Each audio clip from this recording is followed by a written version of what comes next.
बारिशों के बाइस ज़ेरे-आब तहसील झड्डो में दुखी इंसानियत की खिदमत के लिए अगर हुकूमत कहीं नजर नहीं आ रही तो वहीं पर फलाही इदारे अल मदद के कारकुनान रेस्क्यू ऑपरेशन के साथ हजारों अफराद को खाना पहुंचाने में मसरूफ हैं। इसी हवाले से शाहिद जमील हमारे साथ मौजूद हैं, उनकी रिपोर्ट देखते हैं।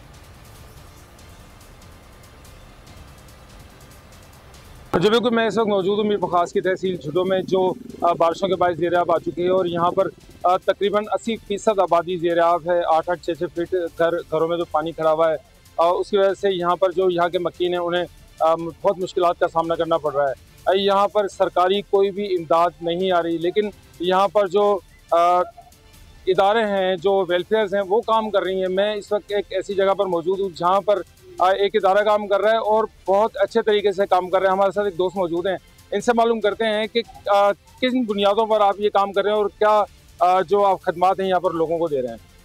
बिस्मिल्लाहिर्रहमानिर्रहीम। अल्लाह के फ़ज़ल और अल्लाह के करम के साथ आज तकरीबन 12-14 दिन हो गए झड्डो के हालात आप सबके सामने हैं और हम अल्लाह के फ़ज़ल, तौफ़ीक़ और ताईद के साथ तकरीबन रोज़ाना के बेसिक पर 6 से 8 हज़ार बंदों को खाना पहुँचा रहे हैं और उसमें उनको पानी भी दे रहे हैं, मच्छरदानियाँ भी दे रहे हैं और उनके घरों पे कुछ भी नहीं है, छत नहीं है, उनको तरपालें भी दे रहे हैं। हर मुमकिन कोशिश हम कर रहे हैं और उसके साथ साथ अभी यहाँ खाना पकाना सारा इंतजाम में मीर बखास से अरेंज करना पड़ रहा है हमें, क्योंकि यहाँ कोई दुकान खाली नहीं है। ठीक, माइंदा बोलियों से अपडेट करे थे, आपका बहुत शुक्रिया। मैं हूँ जैस्मीन मंजूर और आप मुझे देखेंगे सिर्फ बोल पर।